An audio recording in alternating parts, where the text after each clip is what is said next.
L'histoire commence au bureau des impôts de la mairie de Sewon, où une employée nommée Sung-hee reçoit un appel l'informant qu'elle doit effectuer des recouvrements sur le terrain.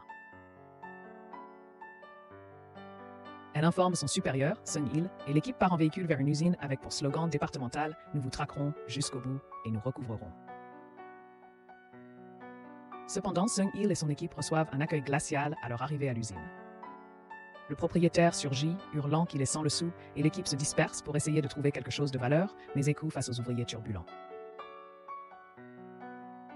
Devoir aller sur le terrain pour recouvrer les impôts en personne fait partie intégrante de la description de poste de Sung-il, où chaque jour suit la même routine. Se réveiller, prendre son petit déjeuner, aller travailler, se faire tabasser, se faire insulter ou se faire chasser par des habitants en colère, et rentrer à la maison. Mais tout son dur labeur est pour subvenir aux besoins de sa famille, qui dort lorsqu'il rentre chez lui. Sung-il aime beaucoup sa famille et est prêt à supporter cette routine monotone pour le restant de ses jours, pour le bien de sa famille. Le lendemain, Sung-il assiste à un déjeuner professionnel tendu avec son supérieur, le commissaire Han, qui lui rappelle les très mauvais résultats de son équipe. L'équipe 3, en matière de recouvrement d'impôts cette année. Son supérieur lui dit qu'il doit redoubler d'efforts pour combler le déficit fiscal du pays, qui s'élève à 20 milliards de dollars. Sung-il est donc de retour à son bureau lorsque Sung-hee arrive avec le dossier de la personne qui doit le plus d'impôts sur leur liste. Il s'agit de Ma Jin-seok, qui malgré toutes les tentatives précédentes pour le placer sur liste noire et geler ses avoirs, continue de mener une vie luxueuse dans un appartement de luxe en penthouse. Sung-il annonce donc à son équipe qu'ils rendront visite à Ma Jin-seok aujourd'hui. Ensuite, un autre chef d'équipe le prend à part pour lui demander de l'argent. Il a du mal à y croire lorsqu'il apprend que l'homme a été récemment victime d'une arnaque, ainsi que d'autres employés. Après cela, l'équipe part pour le raid de l'appartement de Ma Jin-seok. Pendant ce temps, malheureusement pour notre équipe, Ma Jin-seok est déjà au courant de l'arrivée du percepteur des impôts. Il ordonne à la sécurité de l'immeuble de les faire patienter dans le hall pendant que sa femme cache les objets de valeur dans toute la maison. Au bout d'un moment, Sung-il et son équipe arrivent au rez-de-chaussée de l'immeuble où les gardes les attendent déjà. Ils échangent un regard, puis essayent de se frayer un passage, mais sont bloqués par les gardes. Dans la bousculade, Sung-hee arrache la carte d'accès d'un garde et entre seule à l'intérieur. Elle se remet en ordre dans l'ascenseur et la dame de la maison la laisse entrer à contre-cœur. C'est l'ex-femme de Ma Jin-seok. Sung-hee remarque que le couple vit toujours sous le même toit malgré leur divorce. Elle lit ensuite que son ex-mari doit actuellement 5,67 milliards de won d'impôts locaux et fédéraux. C'est alors que les autres arrivent et l'équipe commence à fouiller les lieux de fond en comble, découvrant des lingots d'or, des articles de luxe et de l'argent liquide sous les coussins. Et le matelas, à l'intérieur des appareils électroménagers et dans tous les recoins. Pendant ce temps, Ma Jin-seok arrive également sur place, tandis que l'équipe est occupée à évaluer tous les objets de valeur. Il jette avec colère le téléphone de son ex-femme dans un vase coûteux parce qu'elle n'a pas répondu à son appel, puis fait remarquer à l'équipe qu'il est illégal de fouiller le domicile de quelqu'un après le coucher du soleil. À ce moment-là, Ma Jin-seok surprend la femme de ménage en train de livrer de l'eau aux agents des impôts et l'utilise pour illustrer à quel point les gens sont facilement influencés par l'argent. Il lui promet d'augmenter son salaire si elle arrive à boire toute la bouteille d'eau sans s'arrêter, lui rappelant ses enfants pauvres.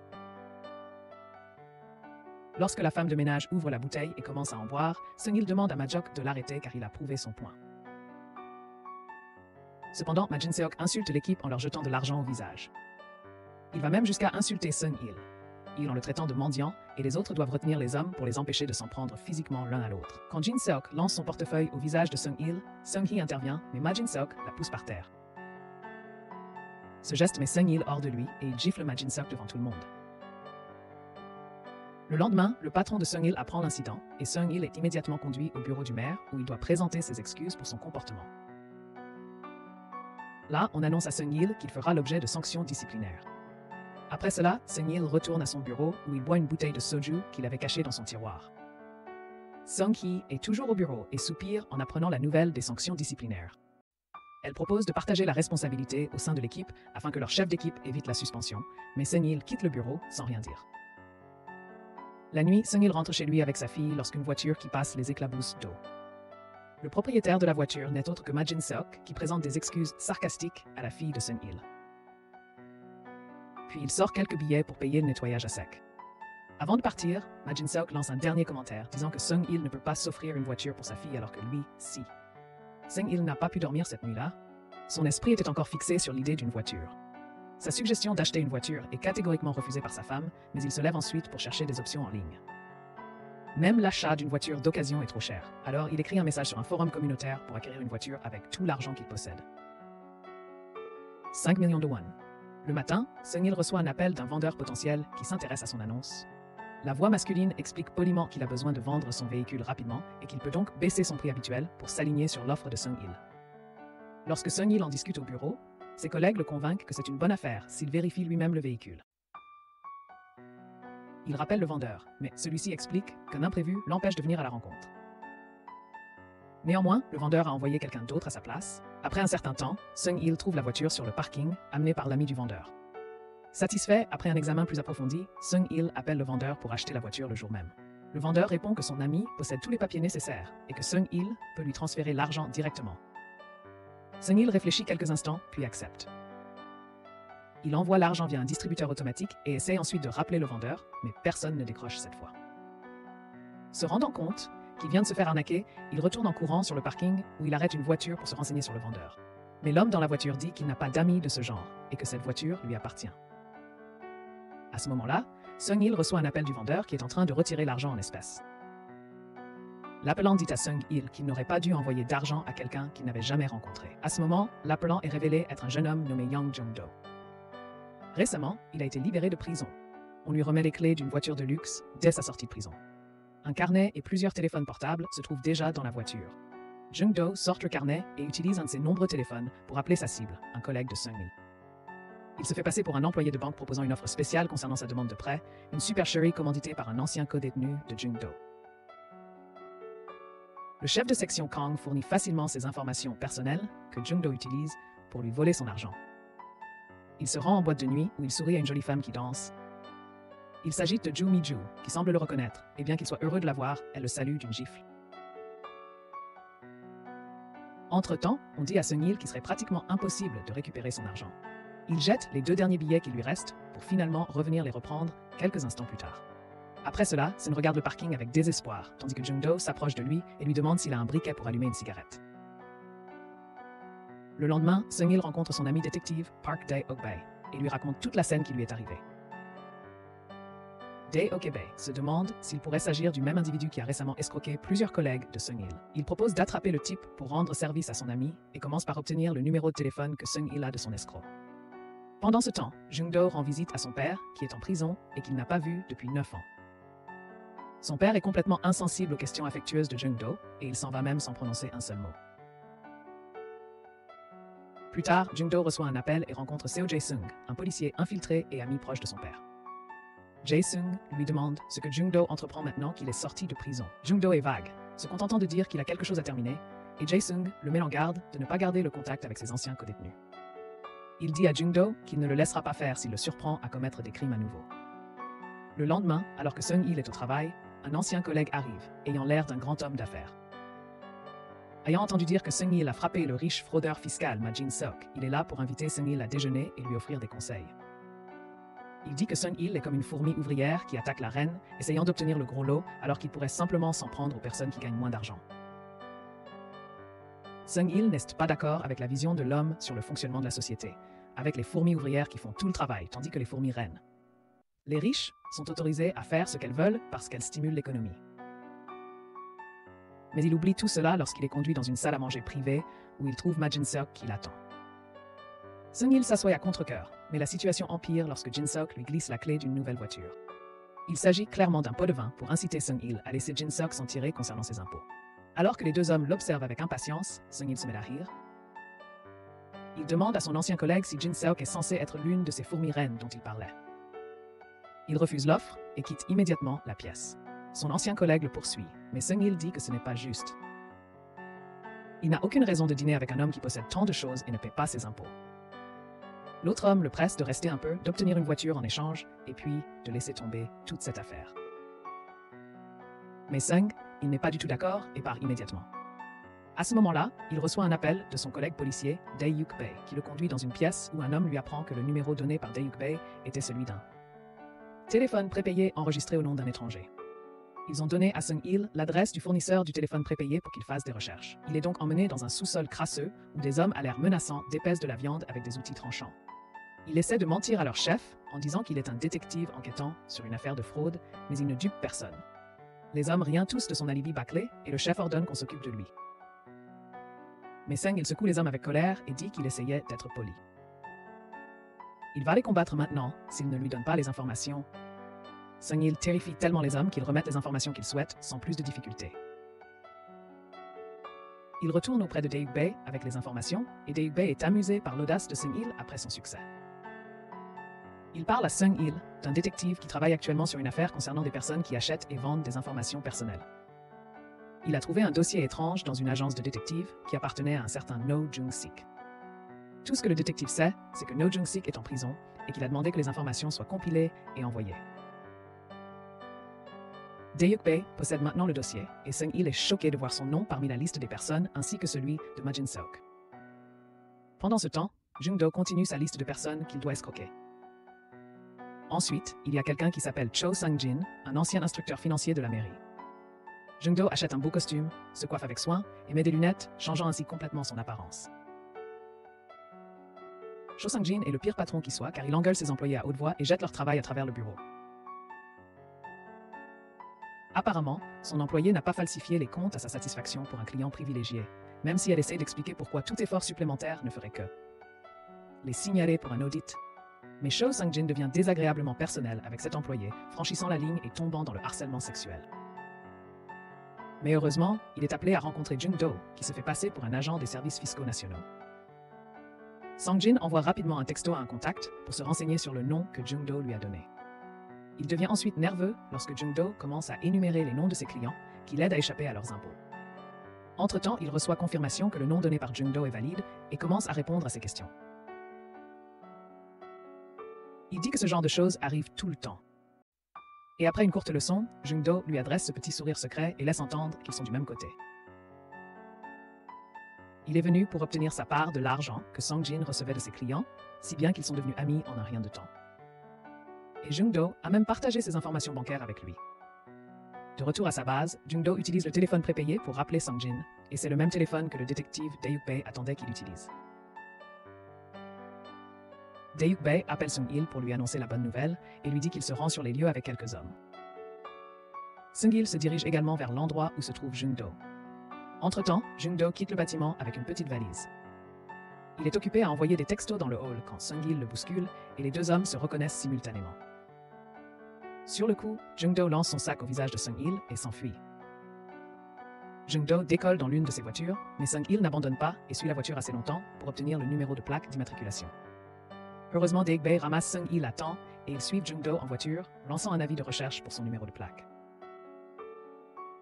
Dae-Uk-Bae parvient à se rapprocher de Jung-do, mais Jung-do s'arrête et change pour une autre de ses voitures de rechange. Heureusement, Sung-il le reconnaît alors qu'il les dépasse allant dans l'autre sens. Ils font également demi-tour pour reprendre la poursuite. Heureusement, Jung-do est bloqué par une voiture, ce qui le ralentit et permet à Dae-Uk-Bae de l'arrêter. Au poste de police, Jung-do révèle qu'il a escroqué Sung-il par accident. Il devait escroquer Baek Sung-il, du même bureau des impôts. Lorsqu'on lui demande pourquoi, Jung-do répond simplement qu'il a escroqué ces hommes parce qu'ils sont mauvais. Il lui demande pourquoi Ma Jin-seok figure sur la liste des cibles, puisqu'il n'est pas un fonctionnaire corrompu comme les autres.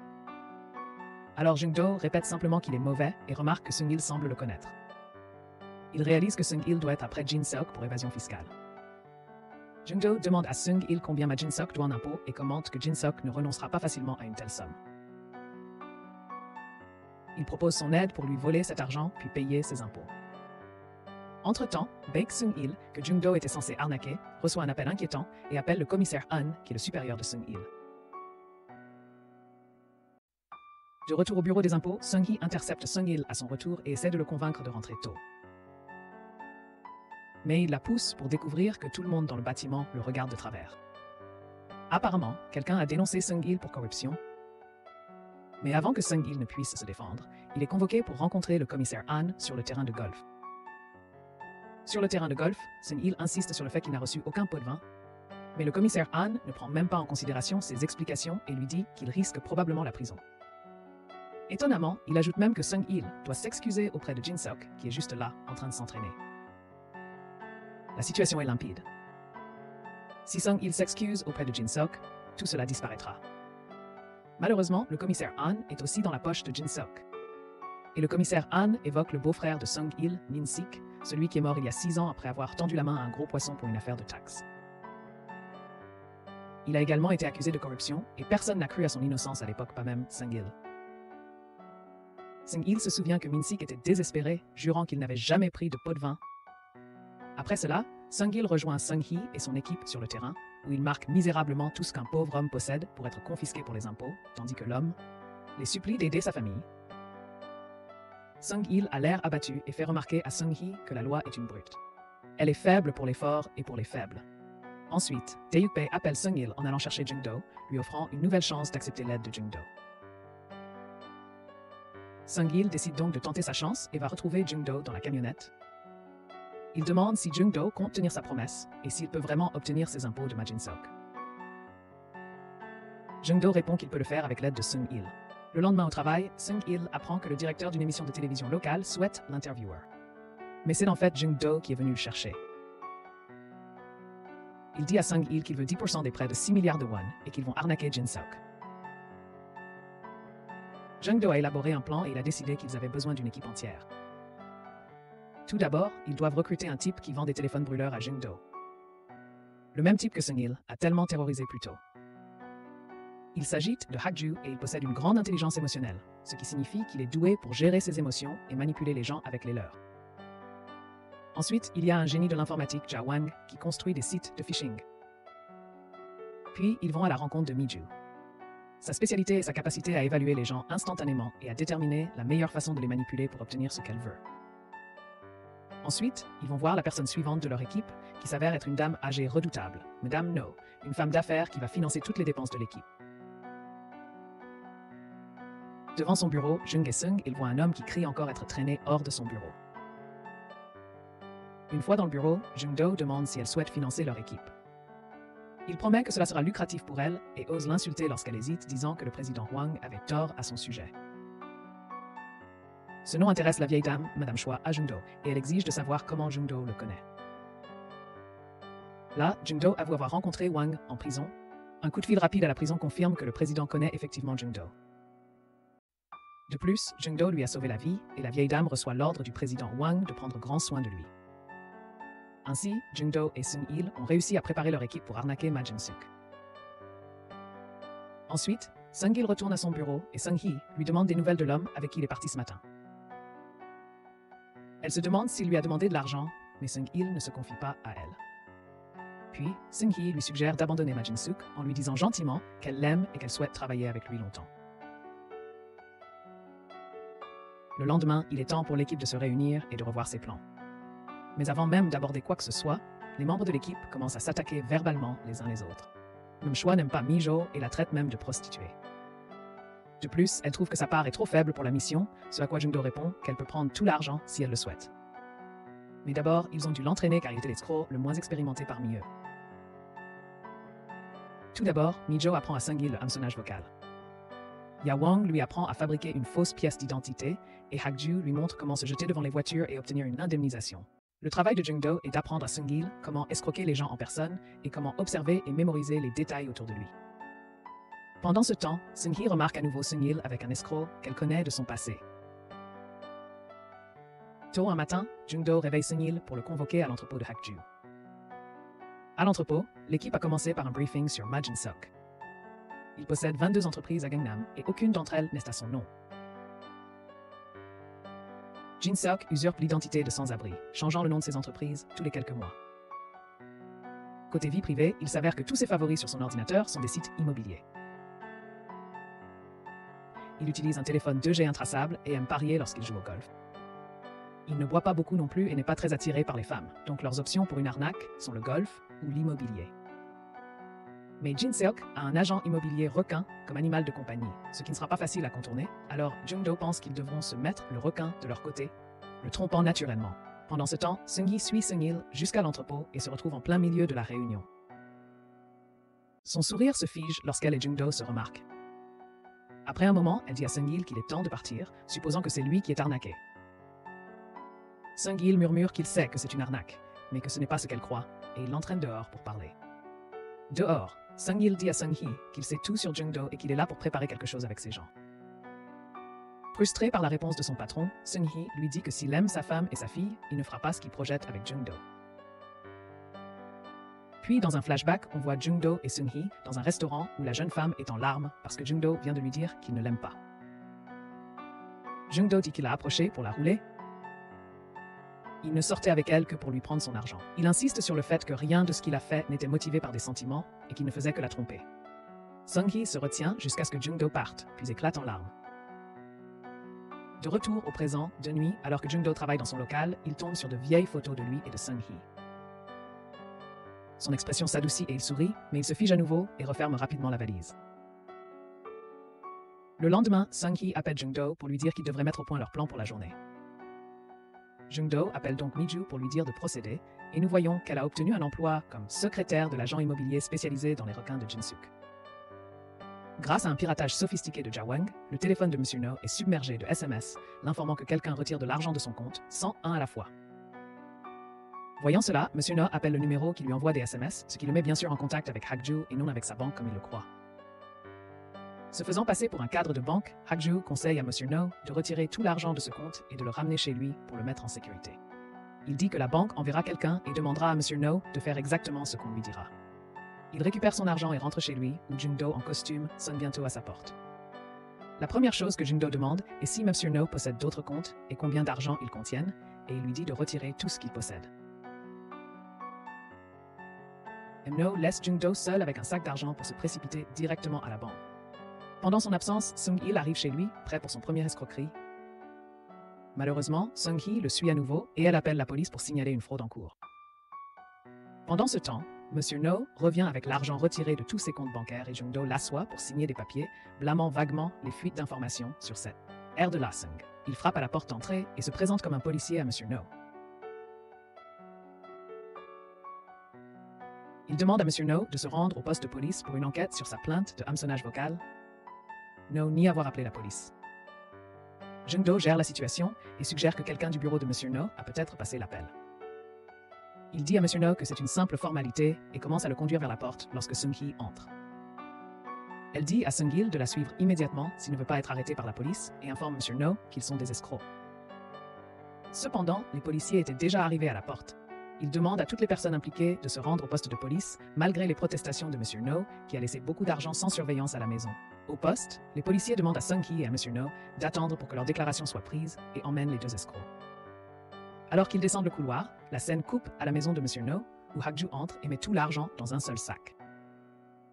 De retour au poste, dans la salle d'attente, Seung-hee réalise soudainement que les policiers ont utilisé son nom et celui de Monsieur No, même si elle ne les leur avait pas donnés. Entre-temps, Seung-il et Jung-do sont escortés à travers un long couloir jusqu'à la porte arrière.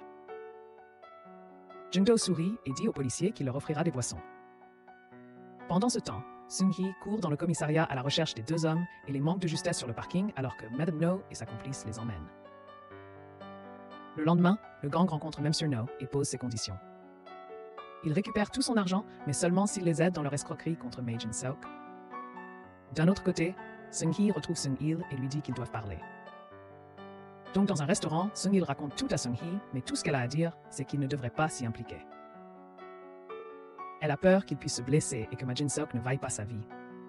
Jung-do attend Seung-hee dehors et remarque qu'elle a appris à boire. Il lui demande pourquoi elle a décidé de devenir fonctionnaire alors qu'elle a étudié l'art. Elle lui répond qu'après son expérience avec lui, elle a désiré la sécurité qu'un emploi au gouvernement pouvait l'offrir. Puis elle s'en va en lui disant de ne plus lui parler. Au bureau, Seung-hee s'approche de son collègue, le chef de section Kang, et lui demande son aide. Ils réunissent les deux équipes de section et le chef Kang lit les détails du cas de Ma Jin-seok. Ils sortent déterminés à lui soutirer l'argent des impôts ce jour-là. Les équipes rendent visite à tous les membres de la famille à qui Jin-seok a transféré des biens, mais malgré leurs meilleures intentions, ils sont partout chassés et insultés. De retour dans leur lieu secret, Jung-do expose son plan pour piéger Jin-seok. Il désigne une zone sur une carte et explique à son équipe qu'ils vont vendre 16 acres de terrain d'une valeur d'environ 240 000 $ à Jin-seok. Ce terrain, explique-t-il, n'a pas perdu de sa valeur depuis plus de 500 ans. Et pour vendre cette licorne du monde immobilier, il a besoin de Madame No pour répandre la nouvelle et attirer la cible dans leur piège. Mais avant que Madame No ne puisse dire quoi que ce soit sur le plan, elle reçoit un appel et doit se rendre à son bureau pour y trouver le détective Jae-sung assis dans son fauteuil. Il lui dit agréablement qu'il a entendu dire qu'elle travaillait avec Jung-do et lui demande en quoi consiste l'arnaque. Pendant ce temps, Sung-hee est convoqué par le commissaire Han pour avoir harcelé les proches de Ma Jin-seok. Il lui demande de s'excuser pour ses actes et lui promet de ne plus recommencer. Entre-temps, Madame No et Jung-do examinent un terrain qui correspond aux spécifications de Jung-do. Il est plutôt content, mais Madame No coupe court à ses remerciements en lui annonçant qu'elle se retire de son plan. Elle lui explique qu'un détective est passé et semblait savoir qu'il avait escroqué Monsieur No. De plus, elle trouve quelque chose de louche derrière les motivations de Jung-do. C'est pourquoi elle ne fera plus partie de son équipe à partir de maintenant. Déçu par sa réponse, Jung-do rentre chez lui. Dès qu'il arrive chez lui, on frappe à sa porte. C'est le détective Jae-sung et il entre directement. Jae-sung admire l'appartement luxueux de Jung-do et lui demande s'il le loue ou s'il l'a acheté avec l'argent qu'il arnaque aux gens. Puis il dit qu'il a entendu parler de l'arnaque immobilière que Jung-do prépare.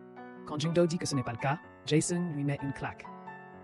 Il dit à Jung-do que s'il va faire une arnaque, alors il devrait en faire une grosse, afin que Jae-sung puisse envoyer Jung-do pourrir en prison. Tout comme il l'a fait pour le père de Jung-do. Après son départ, Jung-do appelle quelqu'un et lui dit que Madame No s'est retirée, donc ils doivent maintenant changer leur plan. Le lendemain, Jung-do commence la première étape de leur arnaque, Arma Jin-seok. Il demande à Hak-ju l'endroit où Jin-seok va souvent jouer au golf sur écran. Hak-ju confirme qu'il y va 3 fois par semaine et Jung-do dit à Mi-ju d'y trouver un travail. Mi-ju arrive toute pimpante et obtient le poste de réceptionniste. Ensuite, Ja-won apporte des télécommandes. Il les emmène au golf et les teste derrière le comptoir où se trouve Mi-ju. Ils ont piraté le système et Mi-ju peut maintenant contrôler à distance les scores affichés sur l'écran de golf virtuel. Finalement, il leur faut un joueur. Jung-do regarde autour de lui mais il n'a pas le choix, il doit prendre Sung-gil. Au golf, Sung-gil brandit un club et frappe la balle, ratant coup sur coup. Cela attire l'attention de Jin-seok, qui salue Sung-gil et lui demande ce qu'il fait là, car cet endroit est réservé aux riches. Sung-gil rétorque que celui qui ne paie pas ses impôts n'a pas le droit de mépriser les autres à cause de l'argent. Pour faire court, Sung-gil propose à Jin-seok un pari de golf que son adversaire accepte. La partie commence. Initialement, Jin-seok réussit quelques bons coups, mais lorsque Sung-gil commence à jouer, il remporte trou après trou, ce qui fait soupçonner Jin-seok d'une tricherie. Il se retourne sur un coup de tête et croit voir Mi-ju appuyer sur quelque chose. Il va immédiatement la voir pour examiner son appareil. Cependant, Mi-ju plonge la télécommande dans son verre de cola et y prend une gorgée pendant que Jin-seok fouille son bureau. Finalement, Sung-gil remporte la partie. Plus tard, aux toilettes, Sung-gil invite Jin-seok à dîner, expliquant qu'il ne peut de toute façon pas garder l'argent gagné au pari et qu'il offrira donc le repas à Jin-seok et lui. Rendra ce qu'il a gagné. À la surprise générale, Jin-seok accepte l'invitation de Sung-gil. Pendant le repas, Sung-gil reçoit un appel téléphonique et sort pour répondre dehors. Il s'excuse alors bruyamment auprès de son interlocuteur de ne pas avoir assez d'argent pour investir dans le nouveau développement urbain de Hwaseong, qui pourrait soi-disant lui rapporter assez d'argent pour acheter plusieurs Mercedes-Benz. Au bout du fil, c'est Jung-do, et il tente d'attirer leur cible au piège. Au retour de Sung-gil à table, Jin-seok est soudainement beaucoup plus amical. Il interroge Sung-gil sur l'opportunité d'investissement dont il a parlé, et après quelques hésitations, Sung-gil lui raconte l'histoire de ce jeune homme qu'il connaît et qui travaille aux affaires de la planification urbaine de Hwaseong. Sung-gil précise que ce jeune homme lui a conseillé d'essayer d'acheter des terrains dans une zone que la ville prévoit d'aménager. Juste avant que le gouvernement n'annonce ce plan, le prix des terrains devrait augmenter drastiquement. Sung-gil affirme que le profit attendu est environ 5 fois supérieur. Jin-seok ne le croit pas et s'excuse pour aller aux toilettes. Là, il appelle Monsieur No, qui répond sous le regard attentif de Jung-do. Jin-seok se renseigne sur le développement foncier et Monsieur No le vend avec insistance, lui conseillant d'investir tout ce qu'il possède. De retour à table, Jin-seok propose de financer l'investissement de Sung-gil. Il est prêt à donner à Sung-gil 5% du profit si Sung-gil organise une rencontre avec son ancien camarade de Hwaseong. Au bureau le lendemain, Jin-seok cherche Sung-gil dans son bureau et insiste pour qu'ils aillent voir son ancien camarade de Hwaseong aujourd'hui, même si la date fixée est dans 2 jours. Sung-gil tente de gagner du temps, mais Jin-seok lui dit qu'il y a réfléchi et trouve suspect que les choses s'alignent si parfaitement. C'est sa technique pour juger si la personne est réelle ou non. Lorsque le travail de Sung-gil ne donne rien, il monte en voiture et Sung-gil appelle son jeune collègue, lui disant qu'il vient à Hwaseong avec Jin-seok pour le rencontrer aujourd'hui.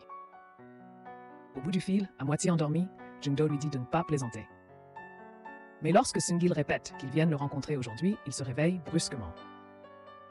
Comprenant la gravité de la situation, Jung-do monte frénétiquement dans sa voiture et conduit vers Hwasong, désespérément essayant d'arriver avant Sung-il et Jin-seok. Mais dans sa précipitation, Jung-do a un accident de la route. Jung-do relève péniblement sa tête ensanglantée et ses pensées reviennent à la première fois où il a vu Seung-hee. Elle était venue se renseigner sur un poste à mi-temps dans un bureau et Jung-do était resté bouche bée en la voyant. De retour au présent, Jung-do sort de la voiture, boitillant et se courbant de douleur. Il demande à un passant inquiet de s'occuper du chauffeur du camion qui était également blessé. Puis il monte dans une autre voiture et reprend sa course contre la montre. Il envoie également un SMS à Sung-il et lui demande de gagner un peu de temps pour qu'il puisse le rattraper. Sung-il utilise l'excuse des toilettes pour faire arrêter Jin-seok quelques instants. Là, il appelle Dae-yuk-bae pour lui demander de l'aide. De retour dans la voiture, Jin-seok reprend la route vers leur destination. Pendant ce temps, Dae-yuk-bae appelle la police pour signaler la voiture de Jin-seok. Il ordonne à tous les agents de la circulation de l'autoroute de rechercher et d'intercepter la voiture volée. Quelque temps après, un agent de police arrête Jin-seok pour vérifier son permis de conduire. Finalement, la voiture de Dae-yuk-bae arrive à côté d'eux. Sung-il surveille et une fois que Jung-do les dépasse, Dae-yuk-bae simule un appel au centre de contrôle du trafic. Il découvre qu'il y a eu une erreur concernant le numéro de plaque signalé, il s'excuse auprès de Jin-seok et le laisse partir. Pendant ce temps, Jung-do arrive sur les lieux et pénètre dans le bâtiment du conseil municipal de Hwasong. Il passe avec assurance devant les bureaux de l'équipe du chef de section, notant les noms et les objets sur leurs bureaux. Il s'arrête derrière le bureau du chef de section, Kim, et regarde le groupe surpris. Avant qu'il ne puisse demander qui il est, il commence à s'adresser à eux comme un superviseur. C'est alors que Jin-seok et Sung-il entrent par la porte du service. Jung-do s'avance et les salue, l'air agacé par leur visite imprévue. Ils décident de parler de leur affaire à l'abri des regards indiscrets et se séparent pour se retrouver dehors. Puis Jung-do les escorte sur le site du nouveau développement et explique à Jin-seok quelle section serait sous sa propre supervision. Jin-seok écoute, mais il est plus intéressé par la capacité de Jung-do à lui garantir 5 fois le profit qui lui a été promis. Là-dessus, Jung-do joue le rôle d'un fonctionnaire agacé qui n'a pas de temps à perdre avec des investisseurs hésitants, tandis que Sung-il s'efforce de calmer son cadet pour qu'il ne se brouille pas avec Jin-seok. Voyant cela, Jin-seok rit et dit qu'il apprécie le caractère colérique et décidé de Jung-do. Il a demandé combien il devait investir et Jung-do a répondu environ 4 millions de dollars qui se transformeraient en 20 millions. Jin-seok est d'accord avec Sung-il. Cela semble bien. De retour au service des impôts, le chef de section Kang rattrape Sung-hee et lui dit qu'il y a un moyen de sauver Sung-il d'une affaire de corruption. L'affaire Jin-seok relevait autrefois de sa division et il possède des documents qui relient Jin-seok à 2 acteurs plus importants qui doivent à l'état des impôts plusieurs fois supérieurs à ceux de Jin-seok. Kang souligne que s'il en attrape ne serait-ce qu'un, alors Sung-il ne pourra pas être licencié. De retour à la mairie de Hwasong, Jung-do explique que Sung-il doit trouver un moyen de retarder Jin-seok à nouveau afin que Ja-wang et Mi-ju aient le temps d'aller chez lui et au bureau pour installer un faux site web sur ses ordinateurs. Sung-il amène donc Jin-seok déjeuner avant de retourner en ville. Pendant ce temps, Jung-do agit également en coulisses et Hak-ju s'introduit discrètement chez Jin-seok pour remplacer le site de favori original par le faux. Car Jin-seok va vérifier le terrain que Jung-do vient de lui montrer. Simultanément, Jung-do pénètre dans le bureau privé de Jin-seok et effectue le changement de site sur son ordinateur. Mission accomplie, Jung-do s'en va juste au moment où Jin-seok arrive, laissant Sung-il sur place. Jin-seok monte à son bureau et consulte le site immobilier pour vérifier l'emplacement du terrain. Il sourit largement en constatant que tout est en ordre. Plus tard, l'équipe d'escrocs se réunit pour planifier la prochaine étape de leur arnaque. Désormais, Hak-ju doit jouer le rôle de l'agent immobilier, Monsieur Park, que le chef de section Kim utilisera pour acheter le terrain pour Jin-seok. Cependant, le détective Jae-sung surveille de près tous ses plans des escrocs. Ce soir-là, Sung-il se rend à son bureau pour faire ses cartons et Sung-hee vient le convaincre de se battre pour son poste. Sung-il lui répond que, quelle que soit la décision du comité, il ne veut plus se rabaisser pour garder sa retraite. C'est alors pathétique. Voyant cela, Sung-hee appelle le chef de section, Kang. Elle lui dit qu'elle est prête à faire ce qu'il a dit. Sung-il rentre chez lui ce soir-là et trouve Jae-sung qui l'attend. Le lendemain matin, Jae-sung arrive à l'appartement de Jung-do et lui demande de s'asseoir. Jae-sung était passé la veille et avait arrêté Hak-ju, Ja-wang, Mi-ju et même Sung-il. Jae-sung montre maintenant les papiers du contrat foncier à Jung-do. Il explique à Jung-do que le consultant immobilier de Jin-seok, Monsieur No, lui a tout raconté sur l'arnaque que Jung-do préparait contre Jin-seok. Jung-do ne le nie plus, mais souligne que comme aucun argent n'a changé de main, il ne peut arrêter personne pour fraude. Jae-sung dit qu'il compte relâcher la bande de Jung-do après 48 heures car il n'est pas intéressé à les coincer. Il précise que Jung-do devra maintenant aller obtenir personnellement la signature de Jin-suk sur le contrat. Dès qu'il le fera, Jae-sung l'arrêtera pour fraude. Voyant la situation, Jung-do la prend comme un défi et accepte d'aller voir Jin-suk pour les signatures. Il demande à Jae-sung de faire de son mieux pour l'attraper et Jung-do fera de son mieux pour s'échapper. Le lendemain, Jung-do sort de son immeuble, constamment suivi par la police. Jae-sung ordonne à ses agents d'arrêter Jung-do dès que le contrat sera signé. Jung-do sait qu'il est suivi. Il ralentit pour voir ce qui se passe derrière lui. Soudain, il se lance dans une course effrénée et les policiers le poursuivent. Après un moment, il crie de frustration alors que la voiture de Jae-sung rattrape Jung-do de tous les côtés. Mais juste au moment où tout semble perdu, une voiture noire arrive en trombe et la fenêtre s'abaisse pour révéler le visage de Madame No. En un instant, Jung-do saute dans sa voiture et elle s'enfuit. Voyant cela, Jae-sung ordonne à son équipe de poursuivre la voiture, mais ils ne peuvent plus les suivre lorsque des véhicules identiques se placent aux côtés de la voiture de Mademoiselle. No, à sa grande surprise, Jae-sung est arrêté pour avoir créé une scène de crime sous la juridiction d'un autre commissariat. Au poste de police, la femme de main de Mademoiselle No intervient pour faire libérer Sung-gil et son équipe. Par ailleurs, Jung-do rencontre Jin-silk et obtient sa signature sur les papiers de propriété en tant qu'agent immobilier. Jin-silk ne parvient pas à garder le sourire. Il se penche vers Jung-do et lui propose directement 3% en diminuant la part de Sung-gil. Cependant, Jung-do se lève et Sung-gil qui vient d'arriver prend sa place. Sur un ton dur, Sung-gil explique à Jin-silk qu'il vient de se faire arnaquer. Le terrain qu'il a acheté à ce prix exorbitant est pratiquement sans valeur et même inconstructible. Entendant cela, Jin-silk se jette sur l'ordinateur portable d'un client à proximité, mais le cadastre ne fait que confirmer leur dire. Sung-gil observe sa panique impassiblement et compare l'expression de Jin-silk à celle des ajumas qui boivent de l'eau, et c'est pourquoi il ne devrait pas jouer avec l'argent des autres. Se sentant impuissant, Jin-silk s'accroche à eux, s'agenouillant et les suppliant. À ce moment-là, le reste de l'équipe arrive et voit la condition pitoyable de Jin-silk. Alors, Sung-gil déclare que les impôts de Jin-silk sont payés et tous ses arriérés réglés. À la mairie, la nouvelle du paiement des impôts de Ma Jin-silk se répand jusqu'à atteindre le commissaire Han, qui est en réunion avec le maire Chun. Han explique que Jin-silk est la ligne de vie et la source d'argent de Wonbang Pilju, un gros bonnet lié à un personnage encore plus important, Choi Chul-woo, qui sont fondamentalement leurs maîtres secrets. Le commissaire Han admet que l'affaire Jin-silk a été stratégiquement assignée à Sung-gil, en supposant qu'ils ne pourraient pas rassembler de preuves, préservant ainsi leur réseau. Mais si l'un de ces trois est menacé, l'épée se tournera alors contre eux deux. Simultanément, Sung-gil informe son équipe de leur prochaine cible, Bang Pil-gyu. Il est l'ancien PDG de Wooyoung Development. Elle dit clairement à l'équipe que c'est pour sauver leur chef Sung-gil qu'ils s'attaquent à un aussi gros poisson. Un bref retour en arrière montre le chef Kang disant à Sung-gil que s'ils exposent l'évasion fiscale et le train de vie luxueux de Bang devant les caméras de télévision, l'opinion publique forcera le bureau des impôts à agir.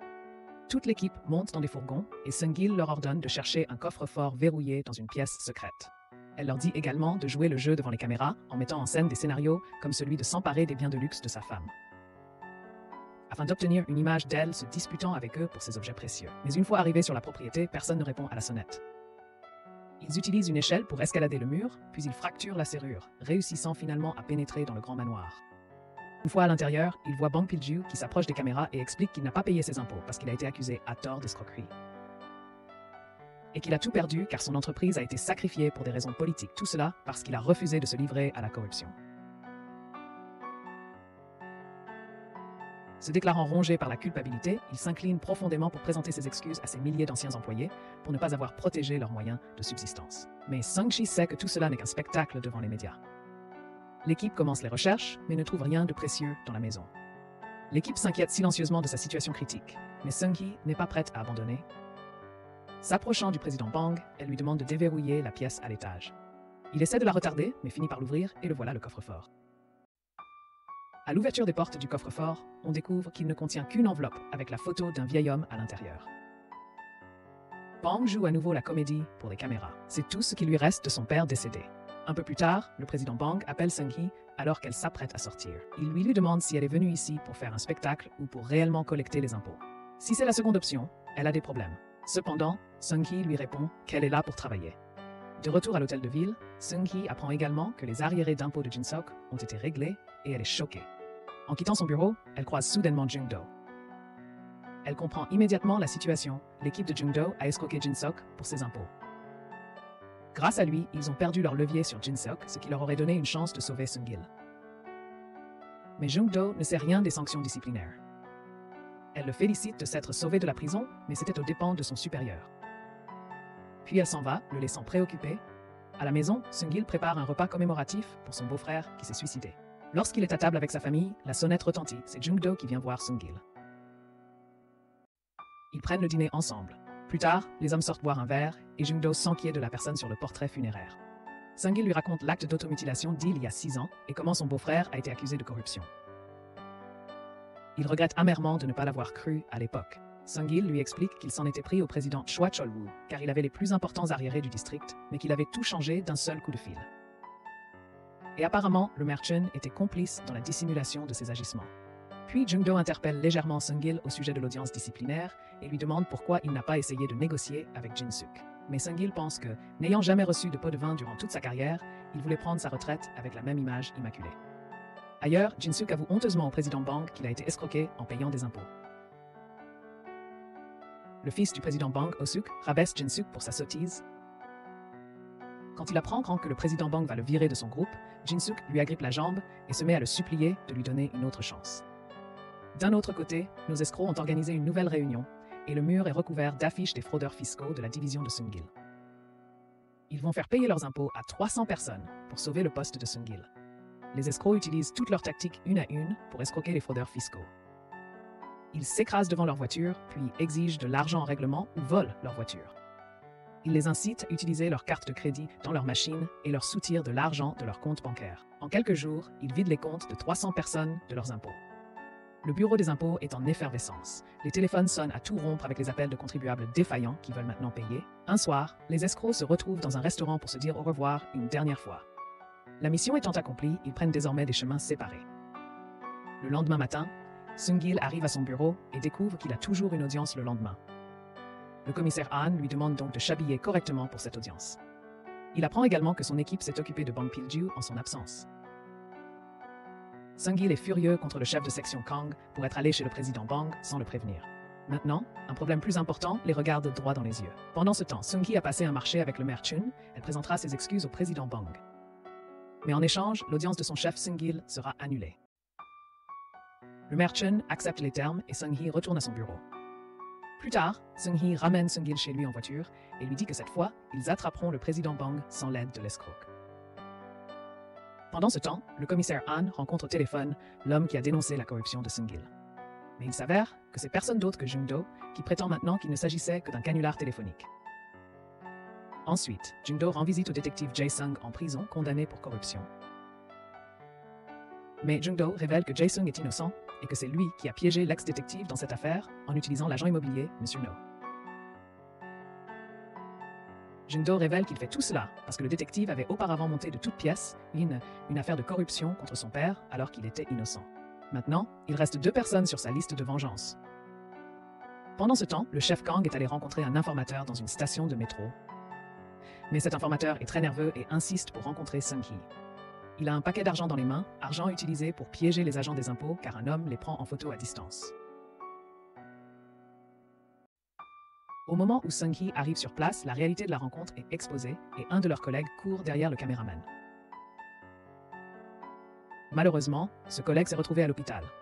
Après un certain temps, Sung-gil apprend la supercherie et comprend rapidement qu'elle a été orchestrée par le président Bang à cause de la similitude avec l'affaire de son beau-frère.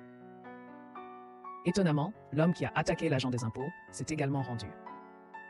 Quand Sung-gil va voir cet homme, il s'avère que c'est Jin-seok qui protège en réalité le fils du président Bang. Car c'est en fait le fils du président Bang qui a frappé l'agent des impôts, Jin-seok prend sa place pour redorer l'image du fils aux yeux du président Bang.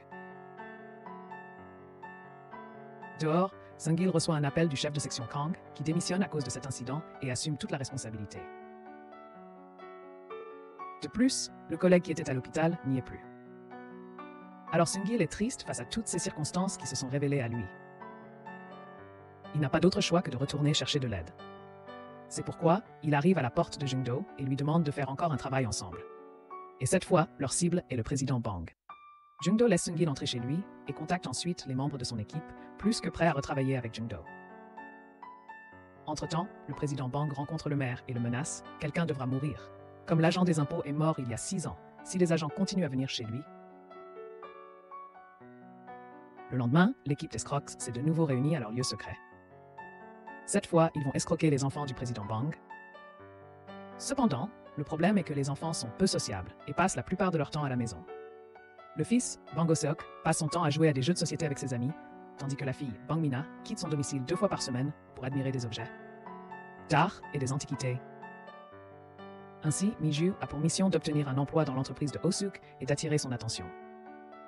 Mi-ju commence son travail et vend 30 unités de leurs produits dès le premier jour. Elle continue de vendre de plus en plus de produits en utilisant l'argent de Madame No, ce qui attire l'attention de son superviseur. Elle informe Oh-suk de cette nouvelle employée qui fait des merveilles depuis le début de son travail. Au fil des jours, ses ventes augmentent encore, tandis que Jung-do fait don de tous ses produits aux personnes âgées démunies de la ville. Après avoir réalisé des ventes records, Mi-ju est désormais directrice adjointe des communications de l'ONU. Alors Mi-ju invite Oh-suk à dîner.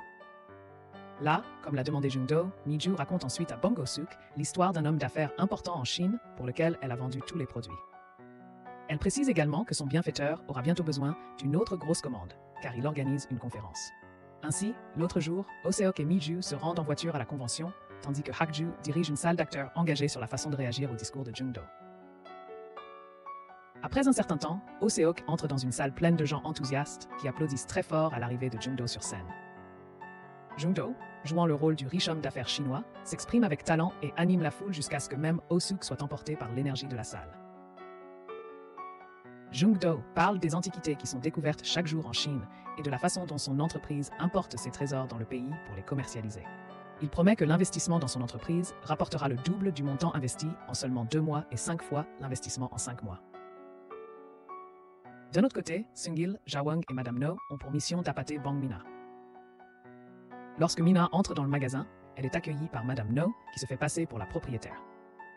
Madame No montre ensuite à Mina un vase en céramique et commence à décrire le processus qui donne sa couleur au vase. Mina examine le vase et trouve un morceau d'étiquette de prix au fond et remarque sèchement que celui-ci n'est pas aussi vieux que Madame No l'avait prétendu. Pendant ce temps, Oh-suk rencontre Jung-do qui lui explique son modèle économique. Oh-suk écoute calmement, tandis que Jung-do affirme obtenir un profit de 1000% en 1 an. Oh-suk lui propose un déjeuner le lendemain, et Jung-do appelle son assistant, joué par Hak-ju, pour fixer l'heure de la réunion dans son agenda.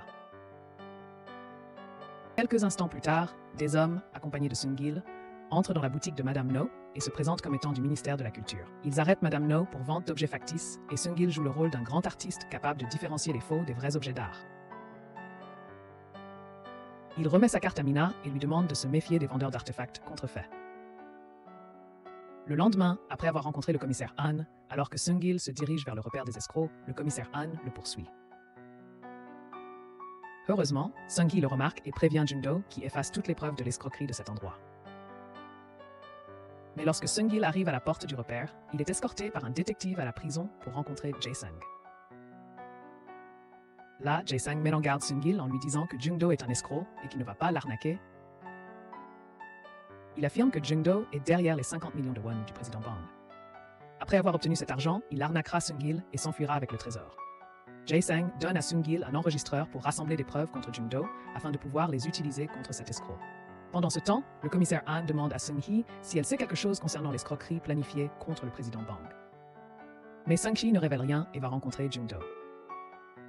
Elle lui dit que le commissaire et le maire sont tous les deux au courant de leur plan et qu'ils devraient cesser de préparer l'arnaque au président Bang. Durant leur conversation, Oh-seok arrive par hasard et les voit ensemble. Pour dissimuler la situation, Jung-do présente Seung-hee à Oh-seok comme sa femme. Mais il prétend aussi qu'ils ont récemment eu une dispute. Entre-temps, le président Bang rencontre le commissaire Han, qui prévient le président que la prochaine cible des escrocs pourrait être lui et qu'il doit donc se méfier. Sur le chemin du retour, le président Bang l'appelle pour lui demander s'il y a eu des personnes étranges autour de lui récemment, auxquelles Oh-seok répond non. Pendant ce temps, Jung-do s'achète un café. Là, Oh-seok affirme qu'il va investir dans l'entreprise de Jung-do, mais avant cela, il doit faire un double rendez-vous avec leurs épouses. Ainsi, le soir, Jung-do contacte Seung-hee pour la convaincre du rendez-vous. Pendant ce temps, à leur planque, Seung-hee ordonne à Madame No de retourner à leur boutique d'antiquités avec une véritable et précieuse pièce antique d'un émail spécifique. En tant que femmes qui collectionnent les antiquités pour éviter de payer des impôts, ils ont besoin que Mina croie qu'ils sont des fonctionnaires tout aussi corrompus. Pour lui montrer, il se lance dans un stratagème de transaction secrète, stratégiquement sous ses yeux, tout en donnant l'impression qu'il les cache. Cependant, ils n'ont pas pu mener leur plan à bien, car le président Bang est soudainement apparu pour récupérer sa fille. Le lendemain, les escrocs reprennent leur plan. Mina se promène parmi les artefacts, remarque les employés du ministère de la Culture en train de s'adonner à leurs activités néfastes et sourit intérieurement. Puis Sung-il percute violemment Mina, lui faisant fouler la cheville. Sung-il s'excuse tout en essayant visiblement de cacher une assez grosse boîte derrière ses jambes. Il l'invite dans la camionnette du ministère de la Culture pour prendre un café et lui propose un coussin médicamenteux pour son pied. Là, il lui explique qu'un ami l'aide à faire entrer des pièces antiques coûteuses dans le pays sans payer de taxes. Puis il sort fièrement un vase en céramique authentique de sa boîte, ce qui fait que Mina pousse un soupir d'admiration. Par geste de bonne volonté, Sung-il lui offre le vase. Il lui demande de garder secrètes les activités de son équipe et lui dit qu'ils pourront s'entraider à l'avenir. Ainsi, ils deviennent amis. D'un autre côté, Yongdo et Sung sont un double rendez-vous avec Ho-seok et sa femme. Heureusement, Yongdo réussit à convaincre Ho-seok d'investir dans son entreprise. Mais avant qu'il ne puisse finaliser l'accord, Ho-seok appelle sa sœur pour vérifier les antiquités de l'entreprise de Yongdo. Mina, quant à elle, sollicite l'aide de son nouvel ami Sung-il pour examiner les objets et leur donner rapidement son feu vert. Plus tard, Mina emmène Sung-hee lui montrer sa collection de 20 ans. Entre-temps, Mi-ju est approchée par Jae-sang qui la convainc d'agir contre le plan de Yongdo. Elle accepte et va raconter tout le plan de l'arnaque à la famille Bang. Le président Bang est très en colère contre Ho-seok pour être tombé dans le piège et appelle ensuite Yongdo et Sung-hee pour les rencontrer. Mais dès leur arrivée, le président Bang les remet à la police. Mais comme il n'y a pas eu de transaction financière, la police ne peut pas les garder longtemps en prison. Après leur sortie de prison, ils mettent leur véritable plan à exécution. Sung-hee va voir Mina et lui apprend que l'impôt sur le patrimoine familial s'élève à 50 millions, une somme désormais acquittée grâce à la vente de ses objets d'art. En réalité, Mi-ju est allé tout avouer à la famille Bang selon le plan. Son véritable mobile était d'obtenir les clés de la salle des objets d'art, désormais totalement vide. Lorsque Sung-il appelle le président Bang, il apprend que Yongdo est avec lui et il change d'avis. Il dit à Sung-hee qu'il n'utilisera pas cet argent pour payer les impôts du président Bang. On découvre ici que Yongdo est le fils du détective Yang, que le président Bang a fait emprisonner sur de fausses accusations de corruption. Yongdo est maintenant là pour se venger de son père. Il appelle Mi-seo qui jette tout l'argent du président Bang d'un immeuble de grande hauteur. Yongdo dit que l'argent va où il doit aller et s'en va. Plus tard, toute la famille Bang est arrêtée par la police et le commissaire Han est également détenu pour avoir aidé la famille Bang. Et tout cela s'est passé sur ordre du président Choi au Merchun. Quelques jours plus tard, Sung-il découvre que Dae-bae est impliqué avec Yongdo. Il a sciemment présenté Yongdo à Sung-il afin qu'ils puissent tous les deux travailler ensemble contre les gros poissons de la société. Maintenant que tout est rentré dans l'ordre, le Merchun rencontre Sung-il et l'empêche d'aller plus loin. Il lui demande de faire son travail comme d'habitude et de ne plus jamais préparer d'arnaque contre qui que ce soit s'il veut sauver sa peau. Cependant, le Merchun répète les mots du président Choi car il était la personne la plus influente de la ville à l'époque. Pendant ce temps, Mi-ju informe Sung-hee que Yongdo ne l'a jamais arnaqué. Il l'aimait vraiment de tout son cœur, mais il a dû aller en prison. C'est pourquoi il a menti à Sung-hee en lui disant qu'il la trompait pour qu'elle ne souffre pas en permanence pendant son incarcération. Entre-temps, Gu-bae rejoint Yongdo dans sa voiture et lui remet le dossier du président Choi, qui va être la prochaine cible de Yongdo. De retour au bureau des impôts, le commissaire Han range ses affaires après avoir été licencié. Dans ses derniers instants à son bureau, il presse Sung-il de récupérer l'argent des impôts du président Choi, même par la ruse. Il affirme que cela ne peut se faire qu'en rompant le lien entre Choi et le maire. Ensuite, on voit Sung-il de nouveau avec Gu-bae, qui l'a amené pour rencontrer Yongdo une fois de plus. Sung-il est toujours furieux contre Yongdo pour avoir ruiné le plan et jeté tout l'argent des impôts supposés en l'air. Il commence donc à frapper Yongdo sur place. Après un long combat, lorsque la colère retombe, ils redeviennent amis au poste de police.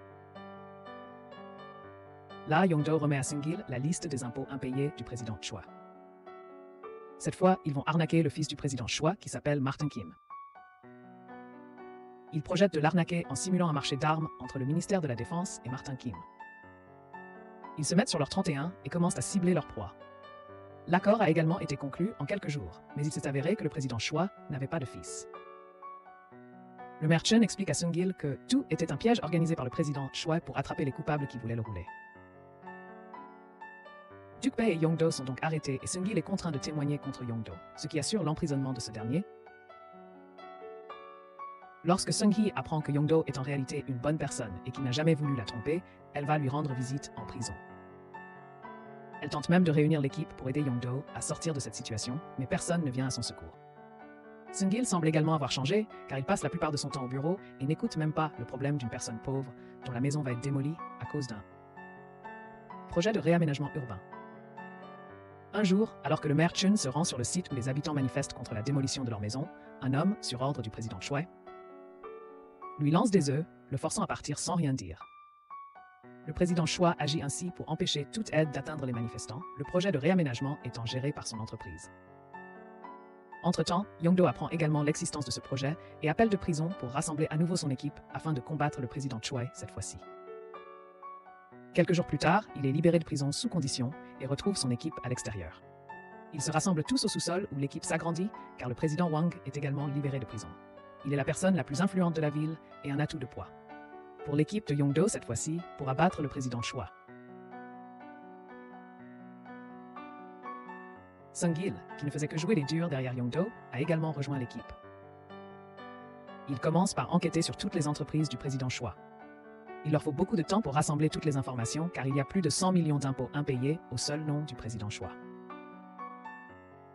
D'un autre côté, le président Choi est également préparé lorsqu'il apprend que tous les escrocs sont de retour. Il charge le maire de les surveiller, mais le maire lui-même souhaite changer de parti car il ne peut plus supporter les insultes incessantes du président Choi dans les médias. Yong-do a également ramené Jin Se-ok dans son équipe cette fois-ci. Le plan est de faire en sorte que Jin Se-ok paraisse riche et attire l'attention du directeur Joe de la société du président Choi en suscitant sa curiosité sur l'origine de sa fortune. Lui qui est ruiné et comment il pourrait obtenir une part du gâteau. Puis Jin Se-ok lui parlera de la fraude bancaire qu'il est en train de commettre et lui soutirera son argent. Leur prochaine cible est le président Cha de la société du président Choi. Mi-ju l'attire dans son piège et le kidnappe. Au sous-sol, l'équipe torture le président Cha et prétend agir sur les ordres du président Choi, car le président Cha l'aurait escroqué. Sung-il agite un document sous le nez de Cha, prouvant qu'il a volé 50 millions de won au président. Après l'avoir longuement menacé, l'équipe laisse le président Cha poursuivre son chemin. Le lendemain, Han appelle le président Choi, lui révélant que ses sources lui ont appris que les escrocs comptaient utiliser la fraude au prêt contre lui. Han s'est également allié au président Choi pour obtenir une belle somme d'argent en retour. Dans la nuit, à la surprise de Sung-il, le président Choi lui-même se rend au repère secret des escrocs. Il a également examiné les dossiers de l'équipe qui étaient sur la table. Pourtant, Jung-do conserve une attitude confiante et ne montre aucun signe de malaise en sa présence. Désormais, le président sait que Jung-do prépare une fraude au prêt avec lui. Aussi, les personnes les plus faibles, facilement arnaquées dans l'équipe du président, sont le président Cha et le directeur Joe, qui ont déjà été attaqués. Il ordonne donc au directeur Han de contacter le procureur Park et de faire arrêter le président Cha et le directeur Joe lorsqu'ils se rendront à la banque pour obtenir le prêt. Le président Cha prévoit également de faire Dan le prochain maire, car le maire actuel ne l'aide plus. D'un autre côté, Jung-do et son équipe se réunissent à nouveau pour discuter du plan suivant. Leur plan est découvert, et de plus, il y a un traître au sein de l'équipe qui a divulgué des informations à Han plus tôt. Ils s'inquiètent donc aussi de ce traître. Entre-temps, on voit que le traître est en fait Hak-ju, qui avait remis un document plus tôt et le rencontre à nouveau. Hak-ju dit à Han que le plan n'a pas changé et que Jung-do maintient le même plan d'escroquerie de prêt pour arnaquer le président Choi. Entre-temps, le directeur Joe attend impatiemment que son assistant revienne avec le grand livre contenant les bénéfices de la société du président Choi. Il va utiliser ce grand livre à la banque pour obtenir des prêts, comme l'a demandé Jin Se-ok. Il appelle donc le président Cha dès qu'il l'a et se rend à sa rencontre. Pendant ce temps, Jin Se-ok se rend à la rencontre du directeur Joe pour se rendre ensemble à la première banque. En chemin, Jin Se-ok appelle le détective Jae-sung et le met au courant du plan qui consiste à obtenir 5 millions de dollars chacun du président Choi en le prévenant de l'escroquerie de Jung-do. Ils ont leur propre plan. Han attend avec Hak-ju devant le café où se rencontrent le président Cha et le directeur Joe. Han dit à Hak-ju de prendre le grand livre et d'aller directement voir le président Choi. Jin Se-ok retrouve les hommes au café et ils se dirigent vers les banques pour présenter leurs documents. Alors qu'ils sortent, le procureur Park arrive avec la police et fait arrêter Jin Se-ok, le directeur Joe et le président Cha. Il remet le grand livre à Han qui le donne à Hak-ju. Pendant ce temps, Sung-il, Jung-do et Mi-ju attendent à la planque, tendus, attendant des nouvelles. Alors que Hak-ju conduit vers le président Choi avec le grand livre, on revient sur la réunion précédente où Sung-il demande si quelqu'un veut parler de la trahison. C'est le moment. Là, Hak-ju avoue être le traître. Il avoue avoir remis des preuves à Han pour se venger de Jung-do, qui avait auparavant dilapidé tout l'argent du président Bang. Doucement, Jung-do s'excuse auprès d'Hak-ju et le remercie d'avoir dit la vérité. Grâce à cela, Hak-ju est de retour dans leur équipe. De retour au présent, Hak-ju retourne à la planque de Ja-won pour remettre le dossier à l'équipe, mais il voit Han présent sur une chaise et Ja-won blessé par terre.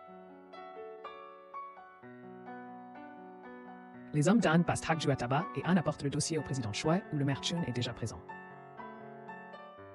Étonnamment, au lieu de remettre le dossier au président Choi, Han le donne au maire Chun, révélant clairement son allégeance au maire. Après le départ du directeur Han, le maire expose clairement sa position. Si le dossier est divulgué, la compagnie du président Choi sera ruinée. Le président demande ce qu'il veut, et le maire lui ordonne de quitter sa vie et de s'installer à Siwon. Après cela, Han rend visite au président Wang et lui demande de collaborer avec eux au lieu de protéger une bande d'escrocs. Il persuade le président Wang en lui faisant remarquer qu'entretenir une amitié nouée derrière les barreaux ne sied pas à son statut. Le président Wang rompt donc ses liens avec Jung-do et informe également Madame No de rompre ses liens avec lui. Entre-temps, Jae-sung contacte le président Choi et exige 10 millions de won pour révéler un secret concernant le maire. Le président Choi lui donne la somme demandée et Jae-sung lui révèle que le beau-frère de Sung-il Min-sik n'a pas commis l'irréparable, mais qu'il a été tué par le président Bang. Plus tard, le maire Chun l'a aidé à étouffer l'affaire. Plus tard, Jae-sung arrive à son point de rendez-vous avec Jin-suk, les mains vides. Il raille Jin-suk, disant que puisqu'il a fait tout le travail, il gardera tout l'argent. D'un autre côté, après la réunion fructueuse avec le président Wang, Han vient voir le maire et lui demande de ne pas s'inquiéter pour le président Choi. Car ils ont maintenant un autre grand homme d'affaires entre leurs mains. Entre-temps, les informations annoncent que Jae-sung a reçu un pot de vin du président Choi. Il est donc arrêté et Jung-do transfère son argent vers un autre véhicule. Plus tard, Jung-do se rend lui-même à la police et avoue toutes les escroqueries qu'il a commises. Le procureur Park arrive pour interroger Jung-do, qui commence immédiatement ses aveux. Il déclare avoir reçu l'argent du président Choi via Jae-sung et l'avoir remis au maire Chun. Pendant ce temps, Sung-il vient voir le maire Chun, maintenant que c'est fini pour lui aussi. Finalement, Chun avoue que Min-sik a été assassiné par le président Bang et qu'il a depuis couvert l'affaire. Mais à son grand étonnement, Sung-il sait déjà tout cela. Le lendemain, Chun a tenu une conférence de presse et a révélé qu'il avait effectivement reçu des fonds de campagne illégaux du président Choi. Il a ensuite dévoilé toute l'ampleur de sa faute et de celle de Choi au cours des 8 dernières années. Finalement, Sung-hee et son équipe atteignent le bureau de Choi. Elle annonce sa perquisition et sa saisie après avoir confirmé l'étendue réelle de ses avoirs. Alors que l'opération commence, l'écran s'éteint. Et merci d'avoir regardé la vidéo.